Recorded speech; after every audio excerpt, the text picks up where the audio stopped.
come back, and I'm really excited to, I guess, give back now since I got to use you. Now you guys get to use me. I think it's a fair turnaround. It's the circle of life. So, have you been writing anything interesting this week? Oh man, it's that time of year. We were talking Yeah. before we went live. I actually haven't logged on to my own website this week. Oh,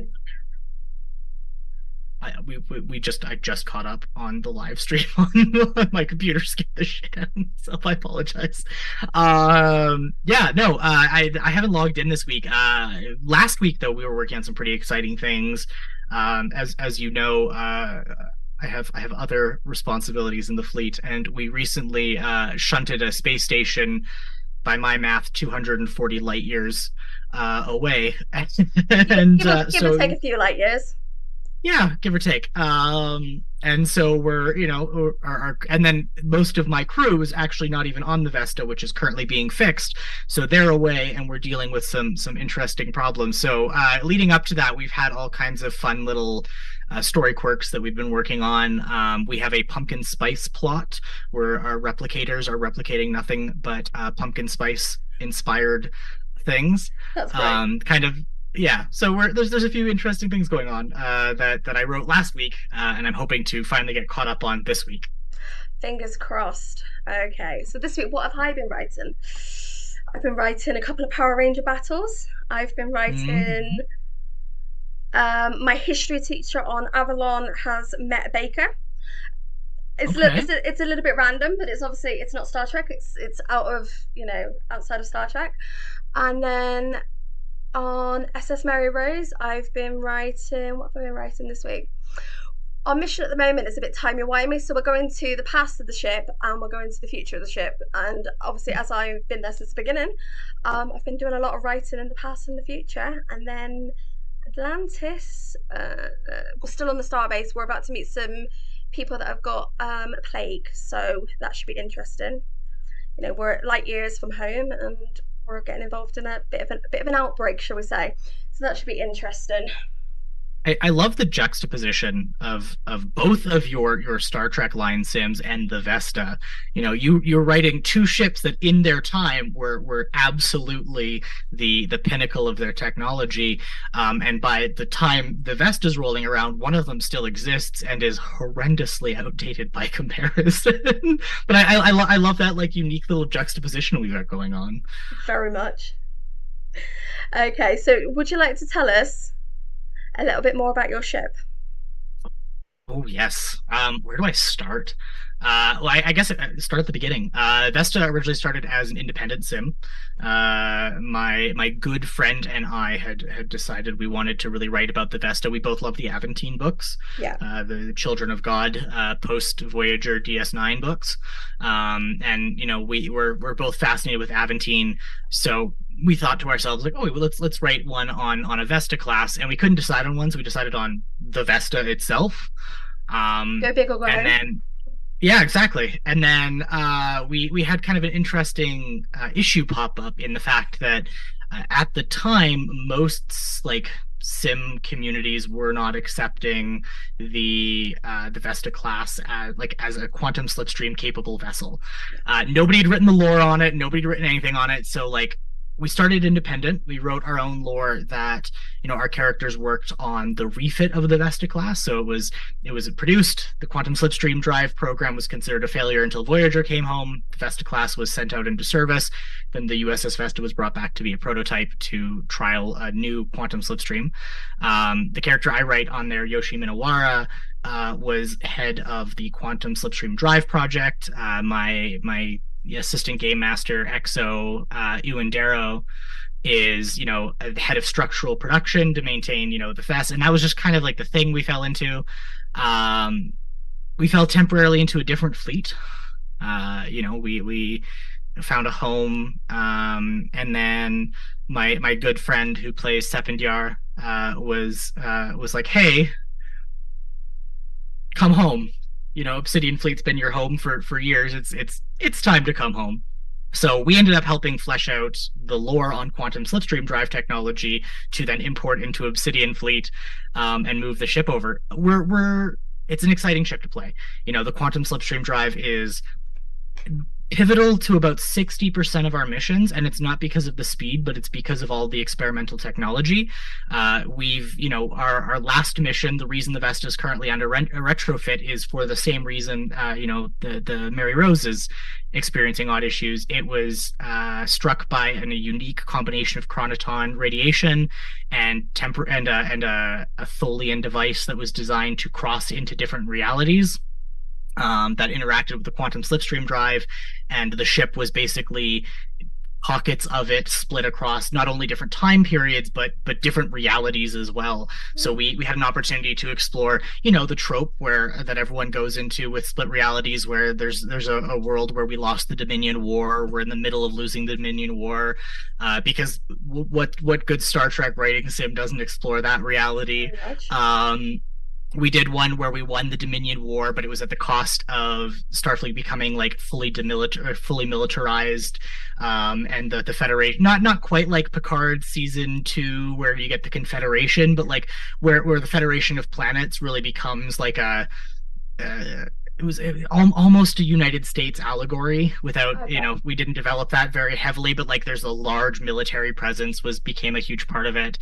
Um, yeah, like a lot of our problems revolve around us breaking that drive. The way we even came to Obsidian Fleet, right? The fleet we were in was 3 years behind, so we time skipped 3 years ahead through an incident that was all related to the quantum No, slipstream drive. I love So that incident, and I love when I look on your website and your bio forums. If you've had a character that's been there since that point, it's got two ages, and I just love yeah, how that shows up, and it just shows the uniqueness.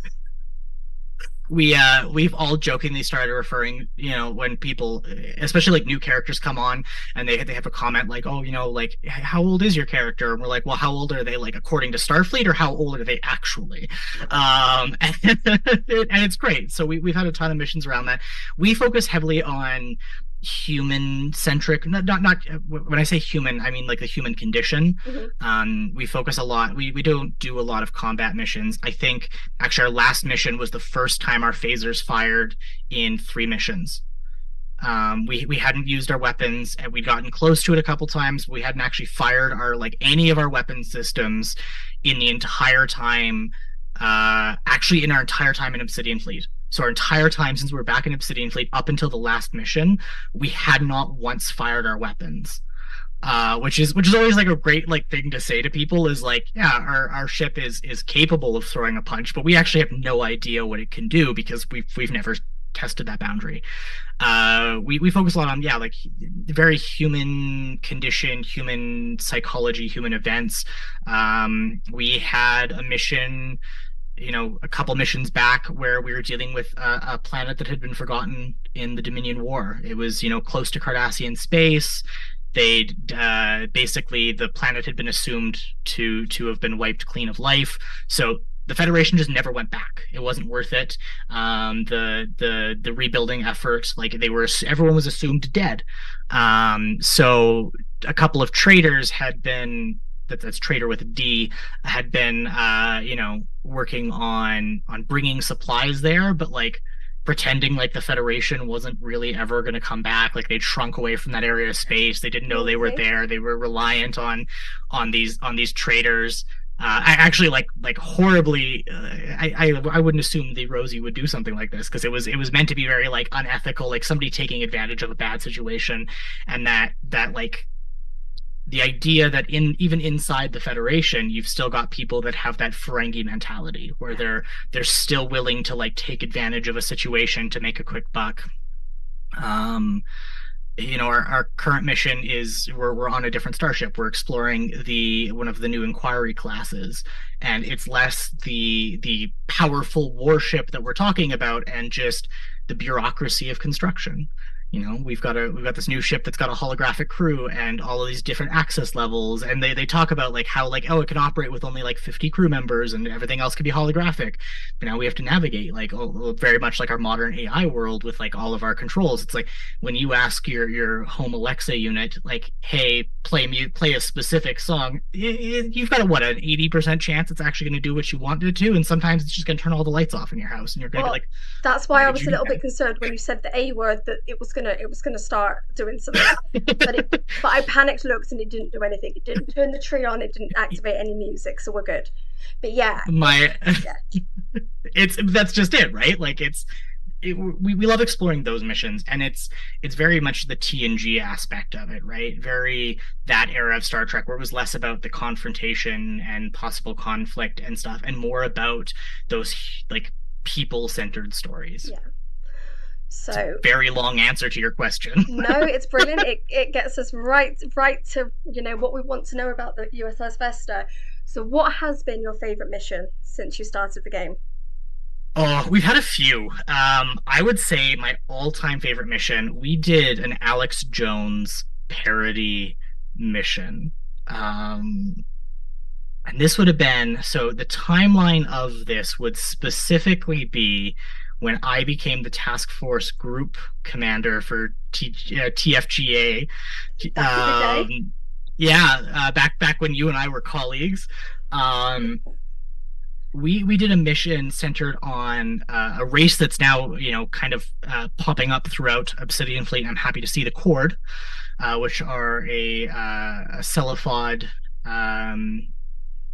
style race that's very similar. They're analogous to the Federation in the fact that like they have one species that's very prominent. The Federation's got human. The Cord Chorus has the Cord, and then they uplift species. That's the big difference. They're a little technologically behind the Federation, but they uplift other planets instead of waiting for them to become warp capable. So the Federation picks up early warp, like the Vesta traveling through the area picks up early warp travel signs, stops by the planet, and discovers that there's actually a warp civilization starting to show up. We go to send a shuttle down because we think we found one of their ships on the moon. We go send a shuttle to basically do a flyby, and it turns out it's one of these Cord ships, and they've been uplifting this species. Well, now the shuttle crashes on the planet Braxia, I think it was called. Um, and we have to we've got the prime directive in play, and we've got a species that's actively interfering in the development of this other species, and there's the stories that we tell through our characters, and then there's the stories told through a parody of Alex Jones or Tucker Carlson through like a news media outlet that is telling these stories from the perspective of a paranoid species that thinks that they're being watched, or the government's lying to them. And one of the trade-offs was these Braxians don't bleed red. They bleed like yellow. So one of our crew members is being chased by members of this government. They get injured. They're bleeding red. And now this is a whole story that's being told. And so we get the option to explore. We get the opportunity to explore like through our characters how we're interacting, how we're engaging in this like very tense diplomatic situation where we're telling the Cord like, hey, this isn't cool. This planet's on the border of Federation space. You're interfering in the thing. We don't accept this. Them getting hostile towards us, threatening to leave. Offering two of their own crew members to be sacrificed by as an eye for an eye kind of thing. The crew members that are on the ground trying to rescue the crashed shuttle, destroy the crashed shuttle so the technology doesn't get discovered. And then we get to see the perspective of this race that doesn't actually know this entire conflict's happening in the sidelines. They don't they're completely unaware. We're trying to keep it off from the side of them. The Braxians are being influenced by the Cord clones that they've sent down that are effectively like robot bodies that they can send to like develop technology for them so they're not like freaked out. But then they know that the Federation's down there and they're trying to interact and like get things to. So there was this whole mingling of stories, and at the core of it we got to tell like how does the planet that's not being like that's being ignored and not uplifted, what is their perspective on that kind of an event, or if they're being spied on by the Federation, because we all know the stories where it's like, oh, they've got a cloaked outpost sitting on a cliff somewhere watching a major city of this like pre-warp civilization. We're monitoring them, and it's like, well, is it an invasion of privacy? What would they think if they knew they were being watched? And then also like somebody who looks at the Prime Directive, because the Court see the Federation's Prime Directive as an affront to modernization. You know, you have the capacity to help these people to rapidly improve their quality of life, and you're actively choosing not to. Does that really make you the good guy? So we got to explore these like three intertwining stories all in one very beautiful story, constantly pot marked with little bits of comedy from this TV personality that we had written. So it was by far one of the most fun missions we've ever played, and one of the most interesting missions to like come together with. Sounds amazing. I might drop the links to your site and these missions down below when I sort of go back and edit, because I think everyone should have a look at it. What's been your favorite joint post? So I talked about the mission where we found the disrupted colony, the displaced colony. So one of the things about this colony is that the the entire social structure was on the verge of breakdown. They had their planet was a deuterium mining planet. So they'd pick up the deuterium, it would get refined and brought back, and they were running like 22 like late 2200s or early 2300s reactors that were, you know, they were by modern day standards, like they were unsafe, they should have been powered down and replaced, and if it had been still a Federation like actively monitored colony world, those reactors would have been decommissioned long ago. But leading up to the Dominion War, that was when the scheduling for that to happen. It got obviously sidelined by the war effort, and then the Federation never came back. Yeah. So they were burning unrefined deuterium in their reactors, which was having a massive side effect on basically poisoning all of the water, and livestock. So slowly the planet was dying, and the people were suffering as a result. Some of them had radiation burns, some of them had, you know, various other forms of sickness that had popped up as a result of this poisoning that was happening. And in the connection, the Vesta's like, well, we're a diplomatic vessel. We've got the capacity with industrial replicators to go down and solve this problem for them. Some members of that planet decided that it was better, instead of letting the Vesta solve the problem while it was there and have aid ships show up, to kidnap Yoshi and our chief diplomatic officer, who's a civilian. And we got to write this joint post of both, you know, after they've been kidnapped and they're actively trying to torture them to get them to give the transporter codes and computer access codes to the Vesta to basically take control of this ship. Because, you know, I mentioned in the beginning, the Vesta is a pretty potent vessel, quantum slipstream drive, but also Type 13 phasers. Like it's you would not want to go toe to toe with this in anything less than like an actual battleship. Even the Prometheus probably would struggle toe to toe against something like that. And like that's why we don't fire weapons. We like to have that, like, oh, we could be dangerous, but we're not. But so they were trying to get these codes. And for those who don't know Yoshi, his original location was on the Ticonderoga forever ago, and he lost one of his arms, and most of the functionality in one of his lungs, and they're synthetic. So he's rocking a cybernetic arm and a cybernetic lung. Well, they tried to disable the arm. They disabled the lung at the same time, so he's only got half of his lung capacity. He's in a bad state, and both him and Isabella, who's our chief diplomatic officer, are putting on this strong face for each other in the face of this. And so we got to write, like, you know, what the audience would physically see if this was a produced show of them with their bravado and their snarkiness, but also like afterwards the two of them having this moment of like, there's a really good chance we die here. Like, that reactor overhead is overheating, it's going to pop, and we're not going to give them what they want. They're getting progressively more violent, and like the Vesta's not going to give them what they want. And now we know that there's Marines that have shown up and they've joined the Vesta, and they're going to be on the ground searching for them. So there's a really, really good chance these people, if they decide to go crazy, are going to kill both of these characters.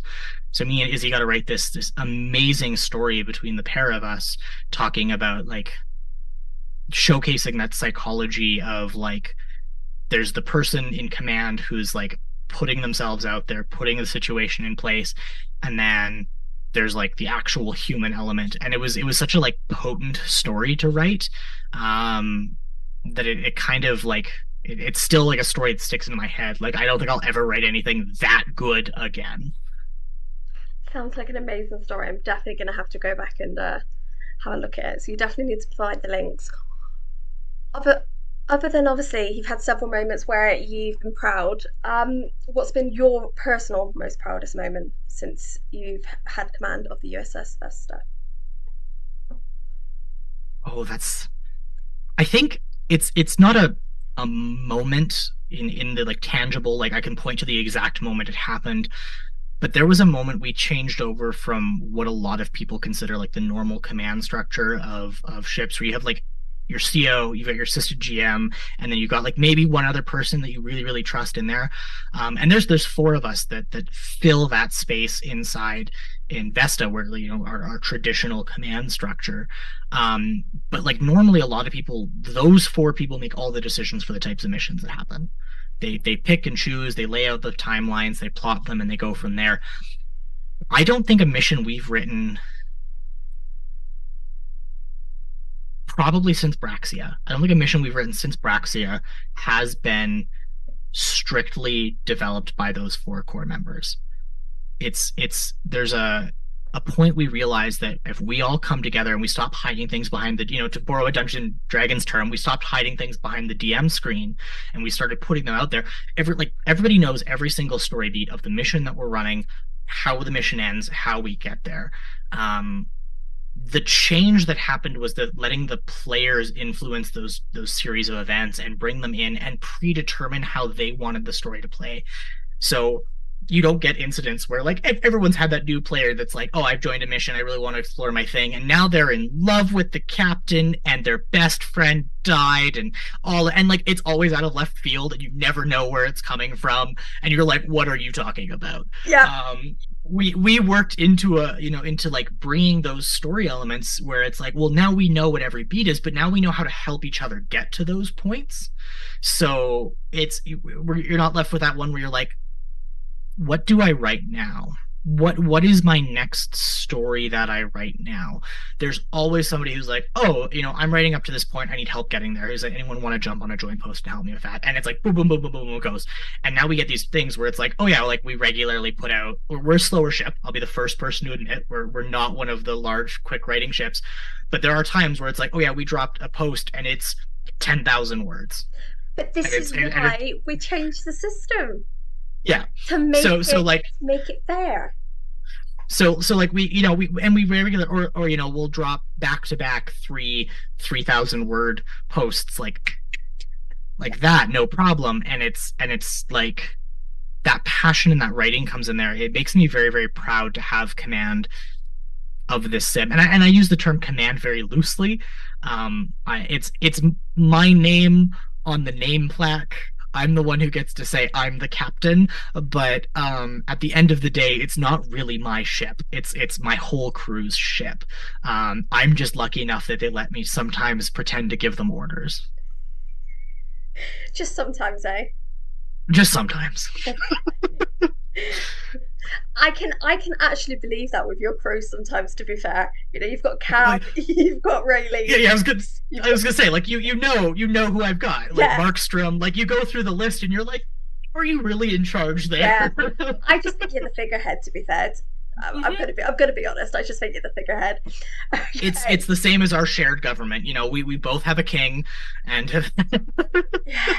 he's on our money, but like, is he really in charge? You know? Well, he's not technically on my money yet. I've actually had no money where he's been on it. It's still, you know, it's the Oh, Queen. So it's gonna take years for it to have him on our money. So oh, next year.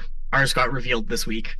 it's revealed, but what they've said is they're not going to start taking money out of circulation and just changing it straight over. It's going to be when when they need to generate more money. Like I think I think Yeah, I think they've unveiled, like, I think it's £20 and maybe the coins.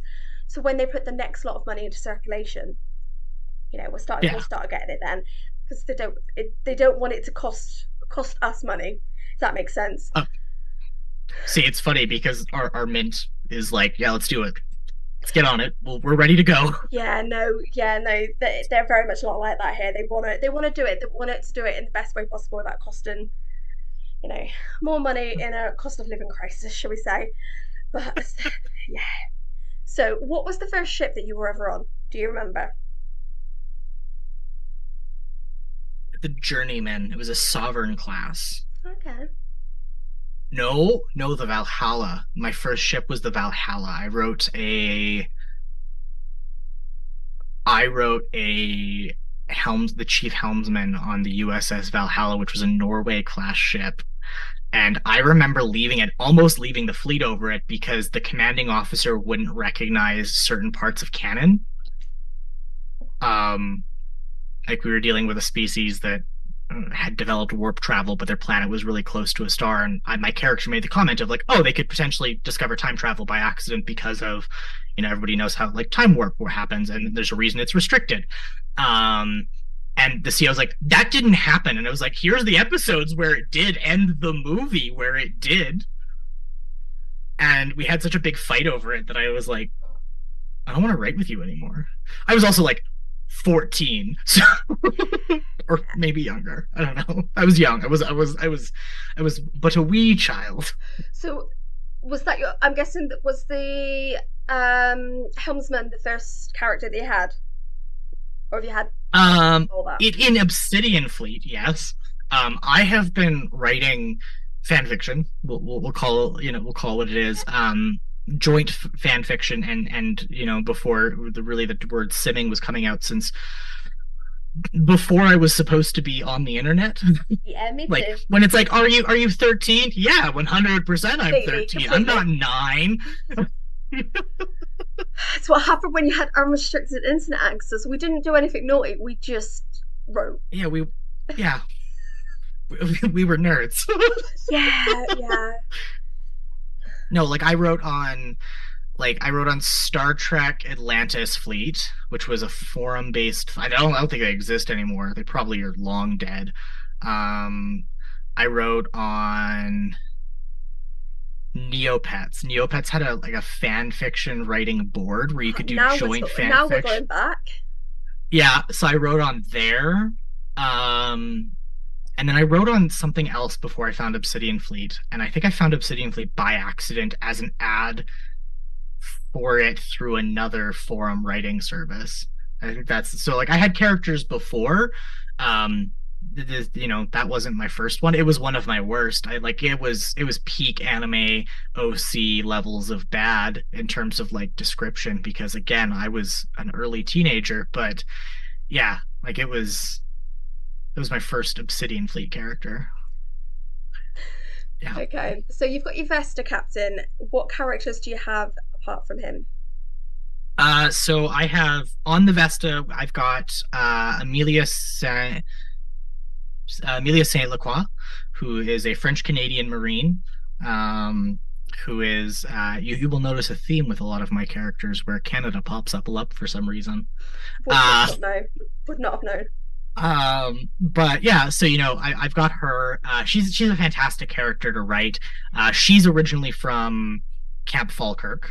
She got brought over to Vesta as part of that like rescue mission. Yeah. So she was a special forces recovery marine, like that's her thing. And she's a demolitions and traps character, so she's a lot of fun to write. I've got another Marine character, Sean Bradley, Lieutenant Colonel Sean Bradley. He is the executive officer now of Hamea Colony. Um, which was meant to be temporary. He was never meant to be a permanent fixture on that sim, because I read another character on there, Cornelius Warner, and it's yeah, he just stuck around. He's also originally from Falkirk, so he was my main character on Falkirk, and then Amelia was a secondary character. And yeah, I still write both of them. I mean, I write Bradley probably the most, and then obviously, as I mentioned, my last character is Cornelius Warner, who is maybe an intelligent spook, but also like owns a brewery and bar, and he's based on like 2019 David thoroughly, right down to like the way I styled my beard at the time and everything. And I wanted to be a brewmaster. I say as I've got 2 gallons of mead currently making in the corner. So you're um, still doing that then? yeah, 100%. I love it. But no, it's those are the 4 characters I write like really as like actual characters. I've got Captain Kai Penner, who's the commanding officer of Esquimalt Station. But it's an NPC base, so it doesn't necessarily really count. And then with that, I've also got uh, Captain Edward Drake, who used to be the executive officer to Sependiar's USS Alexander, and now he is Task Force 72's training officer. That's his like official designation. Because I've got him in reserve in case I ever want to use him for anything again, but I don't know if I will. I don't blame you. I've got reserves on reserves on reserves. Mhm. Do you have a favourite character out of them all? It's hard. That's really, really hard. I like Yoshi's one of my oldest characters. Again, I wrote him on the Ticonderoga in 2009, 2010, whenever right before Captain Lee unfortunately passed away in the real world. Um, he's one of my oldest characters. The only character that's older is actually I've got two. I've got Aaron and Marcus Clans, who are just NPCs that exist in the background of my universe now, and they were like they only show up very very rarely as kind of like spot fillers when I need like a random marine general. I bring out Marcus, but Yoshi's probably my oldest character. I don't know if he's my favorite.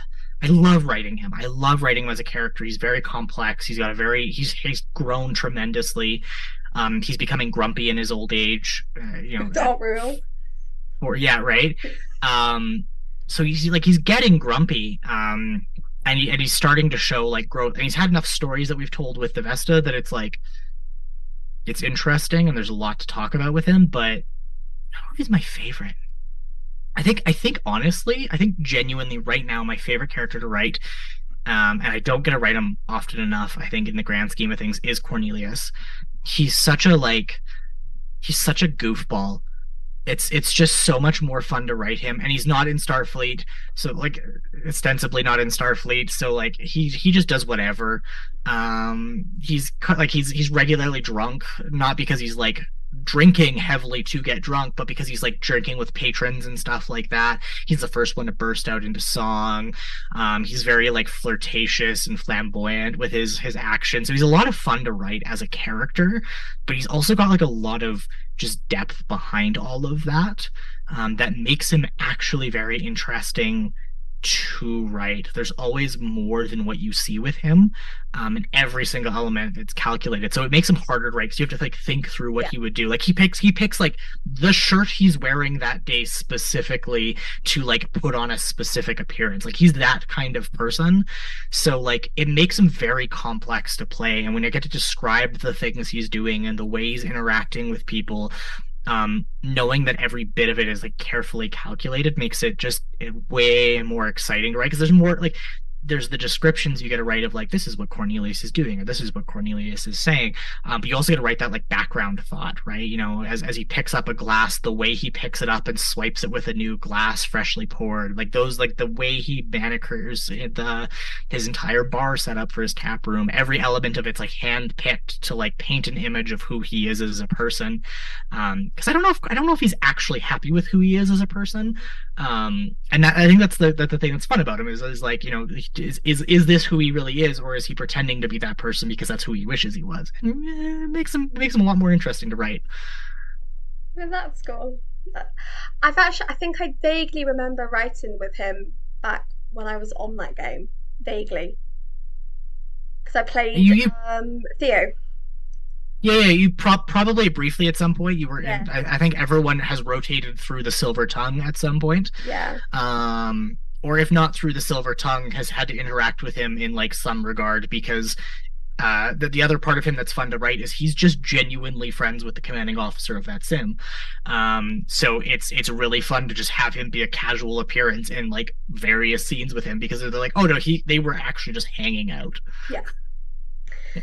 That's cool. So moving on to Star Trek. What's your favorite era? A loaded question. You I, were the one that created these I questions. did, I I might did, I I might add did, for everyone who's listening, I David was the did, one back in 2020 who actually created this layout. So he has I only did. himself to blame. I did. I can't be mad about it, but it is 100% a loaded question I threw in there at myself because there's two answers to that question. There's my favorite era in terms of like the way the era is like presented, and that's Strange New Worlds. Strange New Worlds is like that. It's as far as I am concerned, that is peak Star Trek. It is everything that they wished they could have done with TNG, put into a modern format and like developed. And like the thing is, like side by side to that, I love Lower Decks. Like if I was going to pick an era, the modern era of Star Trek is one of the best eras to be a Star Trek fan in. Yeah. Season one of Discovery is rough. Season three of Picard is rough. That happens. There's bad seasons. Everybody knows the first season of every Star Trek show sucks. That's just the rule. And then Strange New Worlds showed up and was like, nah, our first season's gonna be a straight bop. And you're like, okay, But okay, fine. I think they got the badness out in Discovery. Yeah, right. So like they because it was a spin-off of Discovery, Yeah. so we can call it that. And in regards to that, I think that's what makes it my favorite era is that it's so good. The musical number was just like my wife is a musical nerd and like we watched through it and she was just in awe at like the stage and the choreography and the singing and the raw talent that came out of My that. It was child often asks for it to be put on YouTube because yeah. she loves the songs. Admittedly, she does call Spock an elf. She's like, the one that looks like an elf, the one, and he's doing the dancing, and he's late, and I'm like, you mean Star Trek? She's like, so yeah, I can completely understand that. The musical episode, for anyone who hasn't watched it, is possibly one of the best episodes of Strange New Worlds that I have seen, and it's brilliant, and it's yeah. It is, in my opinion, the production and showcasing of that episode puts it up there in the same caliber of story writing and story crafting as like Best of Both Worlds. It's not as good as Best of Both Worlds. Like, don't get me wrong. Like Best of Both Worlds is a masterpiece on how to write characters and everything that follows, like the three episodes that follow that. Um, but I think genuinely it's one of the best episodes of Star Trek ever produced. Yeah. Now, the real answer to that question is, and it's really hard to say because I can't actually rewatch one of the seasons, is DS9 and Voyager. And most of that comes down to is my dad was a long haul truck driver when I was like very, very little. So my mom would like on a VHS record all of the episodes as they came out for him. So we'd have, he'd be gone for 2 weeks at a time, and we'd have four episodes of Star Trek to watch, and we would sit there Saturday morning after he got back, and we would just binge through four episodes of Star Trek. And like so, like to me, those episodes have always been like very, very special. Voyager specifically was like my full turning point into being like I'm a Star Trek nerd, and I think that like makes it really, really special to me. The truth of the matter is like while DS9 has held up, Voyager has not. Voyager has aged very poorly. Just And like yeah, like and I mean like some of it not to like there's like realistically you can condense all of the good episodes of Voyager into a single season, and if you watch them in like the order of release, like you get one season of like really good Voyager, and then the rest of Voyager you just don't have to watch. And that is like I introduced my wife to Star Trek. We started with TOS and we worked our way through the entire series in release order. Should have done chronological order, but that's neither here nor there. So like when Discovery came out, which I was very excited for, she would understand all the like little sneaky references they put in there. And then I hated season one of Discovery. Like I was just mad the entire first season. see, I was mad, but probably not for the same reasons that you were mad. Why were you mad about it? Well, I mean, I hated what it did to canon. And some of the characters, like I didn't like the way that they stripped Jonathan Archer from being like kind of important, and he just became kind of like oh yeah, we're gonna mention his name once as like on the name of a ship, and like one of his grandkids is currently a captain somewhere, and it's like okay, but that feels reductionist. Yeah. And two, it felt it felt more like a Star Wars series than a Star Trek series. The character writing was very focused on one character, and I'm not I'm not like discounting Michael Burnham as being like a really, really cool character, but I didn't care about her. Yeah. Like I just had a really hard time connecting with her as a character. Um, because like they're like, she's a war criminal. She started this war. She's the worst person, and now she's the hero of the galaxy. And it like and then also like the war crime by like, I don't know, we planted a bomb in the core of your home planet, and if you don't sign this peace treaty, we're gonna kill countless billions of Klingons instantaneously to end this war. It's like Mm, this doesn't sit well with me. I liked the mirror universe episodes. I liked the portrayal. I liked, you know, I liked the opportunity to see like, okay, what makes them different? Like let's like take a second to like let's take away DS9's like horny Kira, and like let's give us like what really yeah. makes the mirror universe different, and the eye thing, right? Like, oh, okay, cool. So like they're sensitive to sunlight. Like that's an interesting little like quirk of difference. Um, and they go through all those things, and they made those characters way more interesting than the characters from actual Discovery. Um, and like I wanted to get more Stamets, and I wanted more of his husband, and I wanted more of like all of these like I wanted more Tyler. Like I thought he was really cool, and making him a Klingon spy felt like a cop out to me that I just hated. Like, hey, he's got complex PTSD because he was tortured and abused in a Klingon prison, and like that's really cool. Let's talk about like the horrors of war. Oh, just kidding, none of it's real. It was all implanted memories because he's actually a Klingon operative that was like had his mind messed with to make Yeah. him. And it was like, I got the impression they tried to fit everything they possibly could into one yeah, season instead of it being slightly spread out. They've kind of just mushed 5 different seasons worth of plots into one. like two. I could give you 2 seasons out of that. Like if they had done like one season of the lead up of the war, jump to the mirror universe, you get like the mirror universe is that crossover like season 1 to season 2, and then season 2 is ending the war in a way that isn't committing horrible acts of violence, like actual war crimes Yeah. along the way. Um, I would have been fine with that. I thought that would have been perfectly cool. Um, but like it just continually did not gel with me as a season, and that's why I hate season 1 of Discovery. There's other like little issues. I hate like the coloring that's done on it. I hate the ships. I am the worst person. I hate the design of a lot of the ships. I design a lot of the ships for Obsidian Fleet. Like I'm a nerd when Well, it I am comes to being that very stuff. quiet on the subject of ships. I'm a huge nerd when it comes to those elements. And like I felt the designs were very weak and cobbled together, and like the VFX were really low. And like I understand, but like even like Enterprise, right? We talk about like 2001 to 2004, like an era where like 3D motion graphics were really still only coming into their own, and like some of those explosion effects are really, really bad and like do not look good in a modern light, but the models look good.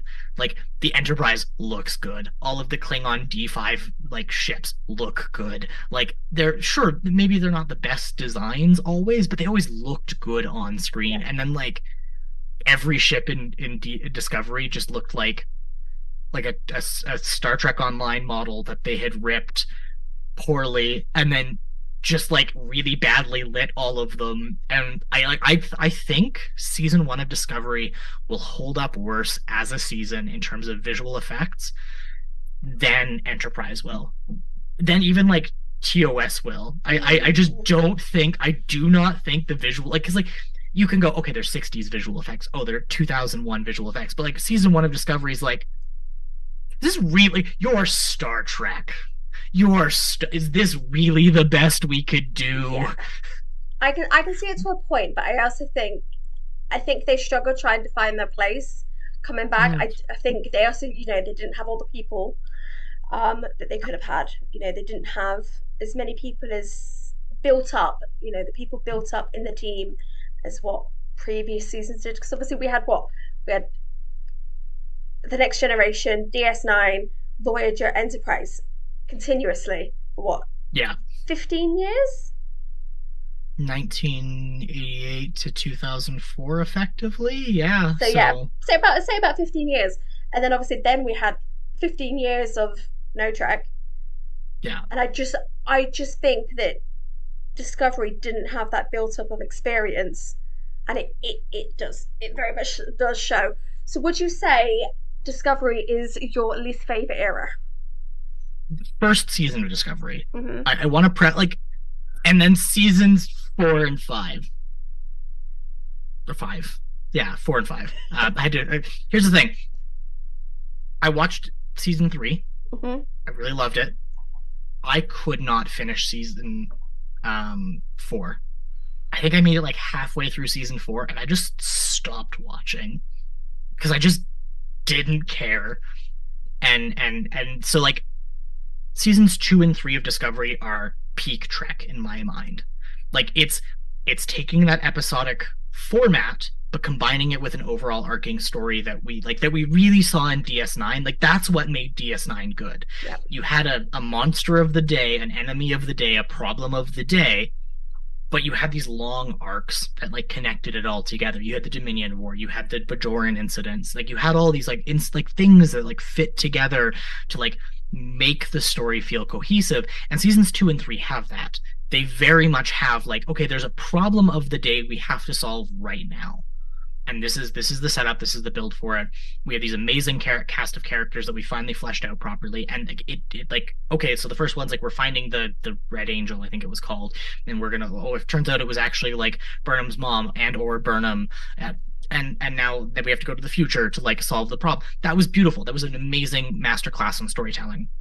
It's a lot of what like we do in Star Trek, where it's like in like Obsidian Fleet, where it's like, okay, each mission is realistically like a small episode, Yeah. and then like you have these arcs that connect everything together. Um, that made the first like season 2 and season 3, it made them both amazing because they both had that. They had like problems they had to solve, and like there was a reason for the spore drive to be such a fundamental piece of technology because it was so important to operate. At first it was like, oh, they needed to be in locations as soon as those problems popped up. Well, now we can be anywhere in the galaxy. This is perfect. And then in season 3 it's like, oh well, there's no more dilithium, or like dilithium's a very very rare resource. Yeah. We have to solve that problem, and the spore drive lets us solve it. Okay, perfect. So these are really really cool like ways that they solve those problems, and then we get to see like there's parts of like the Discovery refit that I'm like, but there's parts of it I really enjoy, like the introduction, oh my gosh, of programmable matter. I think that's such a cool concept. And sure, it's weird that the nacelles have detached. Like that doesn't make a lot of sense from an engineering perspective, but it's cool. It's unique. It's an interesting concept. It's something we'd never seen before in Star Trek. I was happy with that. And then like season 4 is just Michael Burnham crying every episode. And like we built this amazing character for 2 seasons, and then we took all of that agency away in season 4, and that killed me. And they made Tilly strong and like learn to like respect herself, and then in season 4 like she goes off on her own, but like not really. And then it felt like every single character took a step back for me, and I was like, what are we doing? And I understand it's because all of the good writers were writing Picard at the time. Yeah.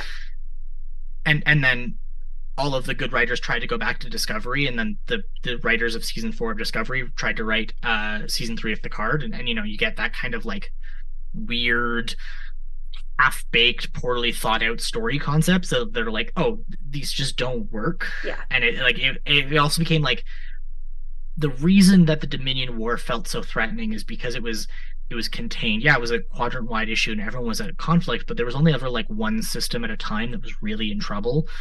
And like season 4 was like we went from one galaxy spanning threat to another galaxy spanning threat that just like felt disjointed and I was like, I don't care. I just don't care. I don't care anymore. Yeah. Like I can't. And it sucks because like I think the visuals are great. I think like the story writing up to that point was really great. And I just think it like fell apart. To answer your question, yes, Discovery is my least favorite. I wouldn't say I hate Discovery, but like overall, I would say the grand scheme of things, Discovery is my least favorite era of Star Trek. And I am even going to include the animated series in that, and that is very rough to watch if you haven't watched it. Like that might be my next challenge after the original series. oof. Have you watched Lower Decks? Of course. Okay, well, watching the animated series after watching Lower Decks is going to be very difficult. That's okay because I have watched 4 episodes of the original series now, so I'm mentally prepared, I think. Just Are you watching the first season of the original series no, too? I am watching episodes that have been voted on by the fleet. Okay, good.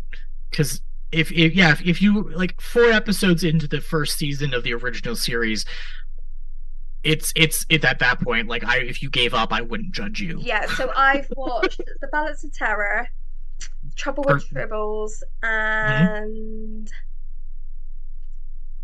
I've watched Project Annihilation, but that wasn't for this. That was for Nerdy Up North podcast. And the third episode was I've forgotten. Is it the Nazi episode? Everyone makes people watch the Nazi episode No, that's not it yet. Let me have a look. Let me find it. Let me find it. because the Nazi episodes is weird. You're in for a ride. No, I don't think it was that. It was The City on the Edge of Tomorrow. Oh, beautiful. Yes. That's a very good episode to watch. So yeah, so the next 3 episodes that me and John are gonna watch are I Mud, Mud to Women, and For the World is Hollow and I Have Touched the Sky. So, having watched Discovery and seen like the iMud, like having met Mud, iMud and Mud's women are going to be even better. Yeah. Um, they're good in a very specific way. If you haven't seen that Um, podcast, I would highly recommend going to watch it because it's hilarious and we do a very unique scoring system. I might have to go back and watch it Yeah. now because I'm very excited. Yeah, well, it kind of leads into the next question. So when I was arranging for this podcast to happen, I put out the quiz on which ones we should watch to everywhere, and I upset a lot of people. I activated a lot of gatekeepers. Let's put it bluntly. I activated a lot of them. So Hmm? that brings us into we deal with gatekeepers all the time. How do you handle them? Well, I have a unique advantage in comparison to you, and it's that I look like this. Yeah, Uh, that would be like yeah. I wasn't gonna say that, but I, yes, yeah, yeah. like you know like you see me out in the public and you go, yeah, it's a straight white man. And as a result, a lot of the gatekeepers just respect my words more, which is wrong, but I definitely use it to my advantage. The fact of the matter is, when it comes to gatekeeping in Star Trek, it's as old as Star Trek.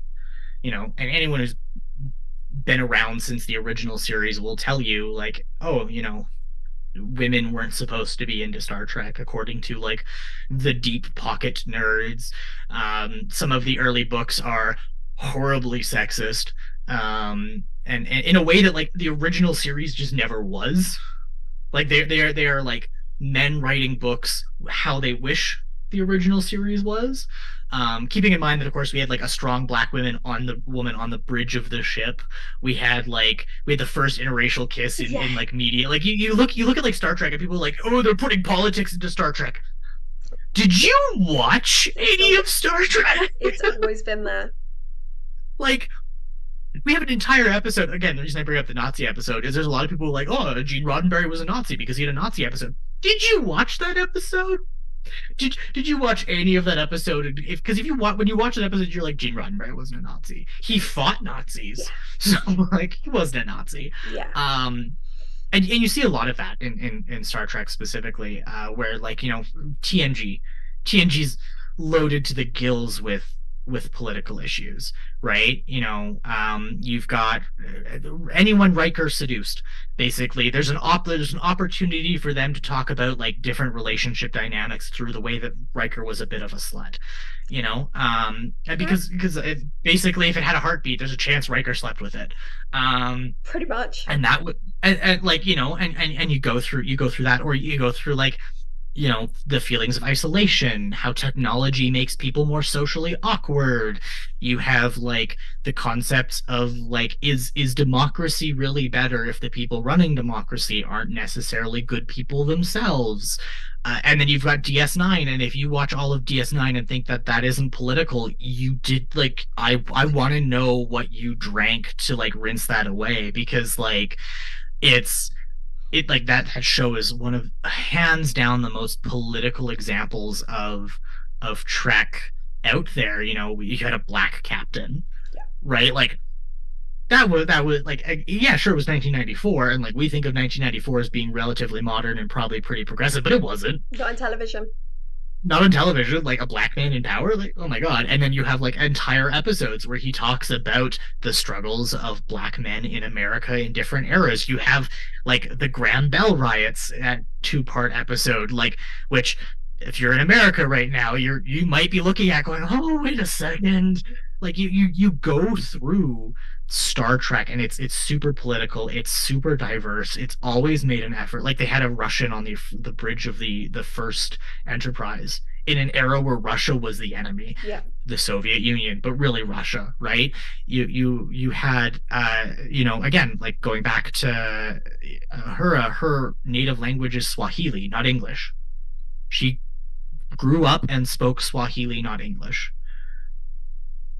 That's really cool. So when she loses the ability to speak properly, the first language that comes back is Swahili. So they had like, and then like all of that, like you go through it, and like people that want to tell me like, oh, they're putting politics into my thing, they're putting blah blah blah blah blah. It's like it's always been there. Yeah. Like really is, and it does it hurt you? No. Does it bother you that like there's sure there's bad ways to do like adaptations and diversity and stuff like that, but like Star Trek's never done it wrong. It's always been as delicate as the time period will allow. Jadzia Dax was openly bisexual in the 90s because, like, of course she was. Like, you look at Jadzia, she comes from a race of people that, their symbiotes will inhabit multiple types of bodies. Yeah. Do you really think that's a species that's going to like understand? Like, is heterosexuality going to be the norm? No. If everyone on that planet is probably bisexual, and that's just the way that Yeah. that culture would have developed, and makes sense from the Yeah. way that their species exists. And so you talk about a lot of people that want to get mad about like we had Stamets and his husband in an like we had an openly gay couple on Discovery. Well, yeah, it was 2018? Yep. No. Yeah, 2018. Like there were openly gay men everywhere. The hell, like there'd been openly gay politicians for a long time. Like this was nothing new. Like I don't know why it was a big deal. We had as season 3 the incident with the they them character whose name has completely eluded me and I feel awful. But we have a character that uses gender neutral pronouns and like people get like really mad about that. And it's like we had that in TNG. We had an Yes. entire species that was made up Yep. of 3 genders. Yep. They had male, female, and other. Yeah. I think they referred to the other gender as it, which was not very like in modern politics is Yeah. not super like, politically correct. But at the time, they were addressing the issue. They had issues of dealing with transgenderism back in TNG, and like nobody screamed. I mean, people probably screamed about the politics of it back then, but gatekeeping's always been like a subsect of the Star Trek community. And I have a very simple solution to those people. I tell them to fuck off. But you're able to, as a man, to do that. Yeah, well, To be blunt. I am. Yeah. I'm privileged to be able Yeah. to look and like I've used it before. I've been the first person to go and chat and be like, hey, kindly go fuck yourself. Like, but then we've had misunderstandings with friends of ours. I pulled one of my friends aside and was like, hey man, like you I don't know if you meant to, but like here in North America, not even just the United States, but Canada as well, something you talked about is a hot button. It's a dog whistle to us. And like that's why Cam and I are up in arms about it. And but like again, it was a conversation. It wasn't a like, hey man, you're a piece of shit because you did that. It was like, hey dude, Yeah. this isn't you. What the fuck? Yeah. And then there was an opportunity, but like I am afforded that opportunity because I am a straight white heterosexual male. Yeah. Like you like I get that benefit and I try and use it for good, but I can only use so much of it for good because there's people that are always gonna be dickheads, and I don't know. That's why there's a ban button on our Discord. And we will use it. We Yeah. don't put up with that kind of shenanigans. Okay, moving on to canon.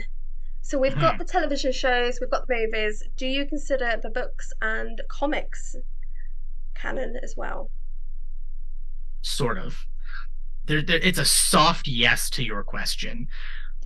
There's a lot of picking and choosing you have to do because there's also keeping in mind that anything produced before like the IDW comics and like unification of the books was basically like produced under license to be written with the Star Trek name slapped on it, right? There are tons of amazing stories that exist in that space that are fantastic stories that have been told, but they don't always line up. So when when you're trying to build that grand timeline of events and stuff like that, it's really good to use those as like tools to like fill in, but sometimes you have to modify the story a little bit, right? Like you have to change how that story interacted to like make it fit in. Aventine's a great example, right? For us, the lore of like, oh, Voyager came back and immediately we built a ship capable of quantum slipstream drive, and then we sent a group back into the Delta Quadrant and like done. That's how we did it. And we equipped every ship with transphasic torpedoes until like the Aventine used them too much. And now they no longer work on the Borg anymore. And like it's like, okay, well, that's an interesting story. But like for a group writing project, that like narrows the band really aggressively and it really shrinks things down. So like what of that do we want to pick and choose and like modify to have it make sense, especially with like established canon we see? The Aventine books don't work because Mars is mentioned in like the late 80s as still a major colony. Well, it was destroyed, so like that's no longer like a canonical thing.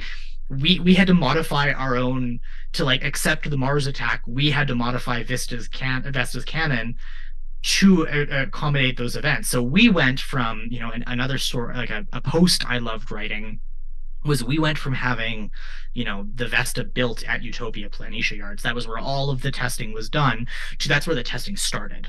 Yeah. And then the Mars attack happened, and the Vesta was left with minimal power adrift.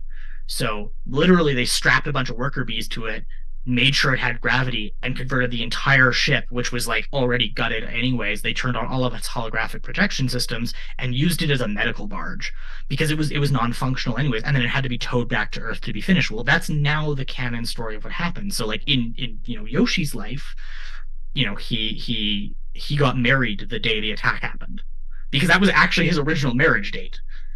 And so it's like, well, the only reason his best friend and his current executive officer is alive is because they were both on Earth he was getting married and Ewan was his best man. And that is the only reason both of them survived that attack.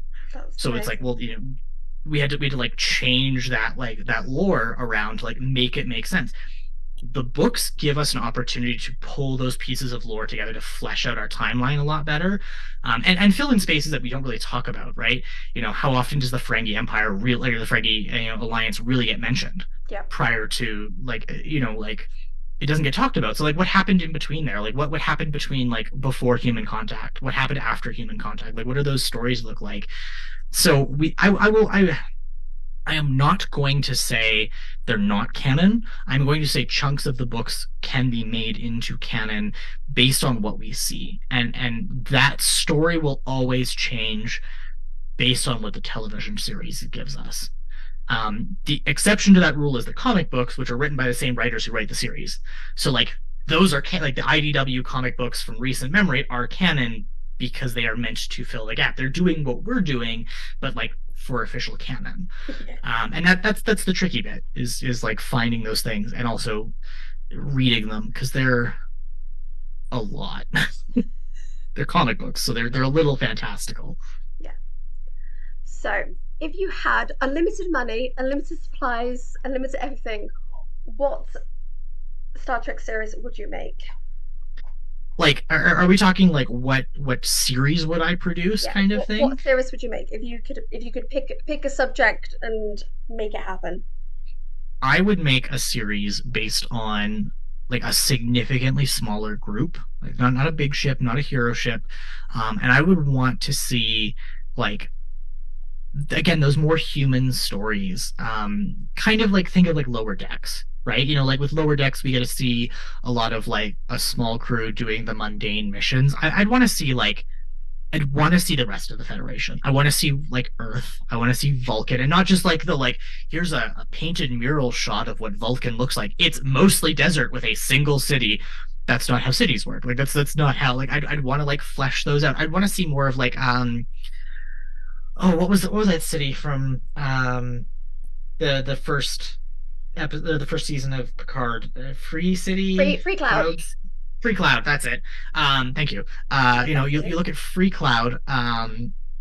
I want to see more of that because like we all we get through the series, unless like the writers are feeling really really dark, is the best of Star Trek. We get the best of the Federation. Or when it's not the best, the reason it's not the best is because the Borg have been secretly working with the changelings to inject nanites into everyone's DNA and turn them into organic Borg clones, which is a lot. Or there's some like the changelings have been influencing the government, or this one guy has gone absolutely off his rocker because he's paranoid, and it's always like it's single bad actors. It's like, oh, the Federation's not bad, there's just one bad person. Yeah. um and I kind of hate it. Like it's an element of Star Trek that I think is probably like Star Trek's meant to give us hope. That's what Star Trek is. That's different. Star Wars is like this is society. Star Trek is this is our hope that the world can be better than it is today. Yeah. And alongside that story is this need to suspend the reality of the world. This need to suspend the reality that not every person who walks down the street's a good guy. And we kind of see it in Picard, right? We see the bureaucracy of Starfleet is the reason that the Romulan evacuation just stopped. Instead of just relocating other cargo ships to try at least to save them, they went, well, somebody blew up our entire relief fleet, so Romulus, you're just fucked. Yeah. Good luck. And then like Picard had to take like three ships, and I think it's more, but like again, I haven't actually read the comics, and try and like save people. And he managed to save is like something like 200,000 Romulans. Yeah. That's not a lot of people. Um, and the Romulans and like it's fun because it shows like, hey, the Romulans spent so much time on their military buildup and their military presence. They don't have the capacity to move their own citizens in a humanitarian effort. That's a really cool story I want to explore. I want to explore the concept of like why didn't the Romulans try and save more people? Why did they let their empire collapse like that? Like what led to that situation? And then does that secretly also mean that the Federation doesn't have enough resources to save its own people? If Sol went supernova right now, I mean, like, it was in the processes of going supernova in the timeline right now, and they had to like stop it, could they? Could they save I think it's like what, 18 billion people that live on Earth? Are they capable of that? Would they stop if there was only one setback? Like let's talk about those stories. Let's talk about the people that the Federation's forgotten, because you know we see Raffi, who's like living in the equivalent of a trailer out in the middle of the desert. Yeah. Like, okay, like society just she's addicted to drugs. She's addicted to drugs and she's miserable, and her entire career went up in smoke, and the Federation just abandoned her. Okay, cool. Let's talk about that story. Oh no, no, she just gets her commission back and she's all of a sudden better, and like everything's hunky dory, okie dokie. Like that doesn't seem realistic to me, and I want to see more of that. That's the Star Trek series I would explore. I would explore like a Nova class ship, or like an Echelon, or something small like that. That's like its entire Miriam, because I helped design that ship, and I'm a sucker for I it. think I think we need Uh, to ask at this stage what ship you didn't have a hand in designing. any of the old hero ships, so like the Intrepid, the Sovereign, like all of like that era, like anything produced We're getting close pre. on the list of available classes. It's getting kind of like half of David's creation. I think at this point I am about 50% of the fleet. Yeah. Um, but yeah, like I want to see one of those worlds where it's like we get to go through and explore the actual mundane reality of the Federation. And maybe it's not even a Starfleet vessel. Give me a non-Starfleet, like, hey, a Rosie episode, right? Like, let's give me something like the Mary Rose, where we get to go out and we see like we see how the world actually works. Because like Starfleet personnel are very well taken care of. They live on ships where every single day they can replicate a fresh hot meal no matter what they want, and they get a shower. And like the worst case scenario, if you're on like a backwater ship because you've been demoted, or you're like a lowly ensign who didn't score all that well in the academy or whatever, and you're serving on a California class, maybe you've got bunkmates. Like that's the worst. Like just Yeah. like in lower decks, like they talk about like, oh, like, we're like, oh, they always see them having rooms and their lives are always so good and blah blah blah blah. It's like your worst case scenario is you have like a college. Have you seen what actual military members sleep in? Because like I assure you, like they sleep in much worse conditions. And it's like, And oh, okay, to cool. be fair, that's why I chose SS Mary Rose, because I wanted to tell those type of stories. I wanted to do it outside the combat. It made Hmm. sense at that time, and 8 years later, I'm still writing those stories, and I get to pick planets like Free Cloud to adventure on, or I get to pick, the Dragon Planet from Lower Decks. I get to create those stories. So yeah, it would be an amazing series to watch, and maybe And we'll like get if that. I I'll approach CBS. I'll be like, hey, I own a production company in Canada. Let me get you that CanCon content that you want to be able to comply with our laws by telling a funky little story using Canadian forests and Canadian people. They won't go for it because I don't have any actual like real world directing credit. But like that's the kind of like series I would pitch. Yeah. Um, I don't like I don't know. Maybe I'm just like I'm tired of the fantasy of perfection and I want to see Yeah. like real world stories. Yep, I can 100% agree with that. So, as we're getting towards the end, I'm going to throw a couple of quick fire questions at you. Hit me. DS9 or the next generation? DS9. DS9 or Voyager? DS9. DS9 and Strange New Worlds? Oh shit. Strange New Worlds. Yeah, Strange New Worlds. Kirk or Pike?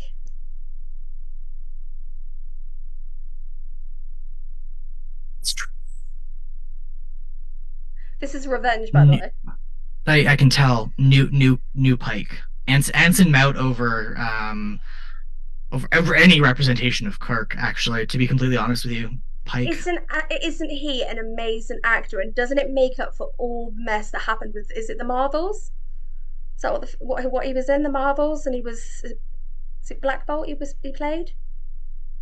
Is that the new movie? Well, it was a series beforehand. I'm gonna have a look. I don't know. I don't know. I honestly like this is the only thing I can like pick Anson Mount out from. Really, oh, But you've got to watch some yeah, of the other stuff that he's done. It's brilliant. I'll Okay, I'll go through his IMDb. definitely. Um, Battlestar Galactica or Star Wars? Star Wars. Star Wars. Ooh, and that was a hard decision, wasn't it? I love the gritty realism of Battlestar Galactica. I love the world building that goes into Battlestar Galactica. But there's a lightsaber like literally just over there. You can't see it because it's Okay, off so right let's now. let's go Star Trek or Star Wars. Star Trek. Okay. That's an easy one. Okay, what's your favorite film? Favorite film. This is gonna get me some flack. My like, are you talking Star Trek film or are we talking like film of Star all Trek film, time? yeah. Okay, favorite Star Trek film. First Contact. That's not too controversial. Okay, favorite Uh, film, non-Star Trek. Top Gun. No, they're not controversial. Not what I expected, but not controversial. What's your favorite song? Oh, right now, it's a song. It's a cover of a song from a country song from the 90s that's been covered by a bunch of artists, like the coming together. It's called Pickup Truck Man, or Pickup See, Man. I've seen it on YouTube, but I haven't listened to it. Oh, it's done with like Hardy and Post Malone, who like I only watched it because I was like Post Malone can't do country music, and I was No, like you can't. I'm wrong. Post Malone can do country music. Okay, is there anything else that you'd like anyone to know about the USS Vesta? If you are interested in playing a counselor and can survive more than 3 weeks playing the role with our crew, we would love to have you. It's our cursed position. Everyone's got like one that they're like, Yeah. I can never fill this spot. That and chief tactical officer, both of, but those they usually just they like disappear on us one day. But like counselors, they just leave. So like if somebody wants to play a counselor, like we would love to have you. Okay. I think every GM that I've spoken to has that curse position, and it's funny because you just think, oh, it's the curse, and you get really hopeful, and then players disappear or they just quit. But As soon as somebody hopefully, is like, "Oh, I want to play your guys' counselor," we're like, "Cool, we'll see you when you leave in like 2 weeks." Like, no hard feelings, we get it. have you got any other projects going on that you'd like to tell people about? So yeah, this all started because I was a content creator making my own content. I don't really do a whole lot of that anymore. Now I run, as I mentioned, I run a production company called Logomancy Inc. We stream on Twitch and YouTube, Legends of Logomancy. We do a lot of TTRPG content. I'm actually trying to convince the crew to run Star Trek Adventures one of these days. So hopefully we'll get an opportunity to do that. We stream on Mondays. We'll soon also be streaming on Wednesdays, and we're soon going to be producing actual content. So I'm really excited to share that all. And if you are looking to see more of this beautiful face and these sultry vocal tones, yeah, that's where you can find me. And I'll put the links below. Perfect. So thank you for joining us tonight. Next week is the Doctor Who episodes because I got myself a little bit ahead of myself last week. I thought it was the Doctor Who episodes this week because I was so excited about the 60th, but it's next week, so it'll be me and John. So thank you I, very much. Yeah. So thank you for joining us. Thank Stay you for safe. having me. Stay safe. See you soon.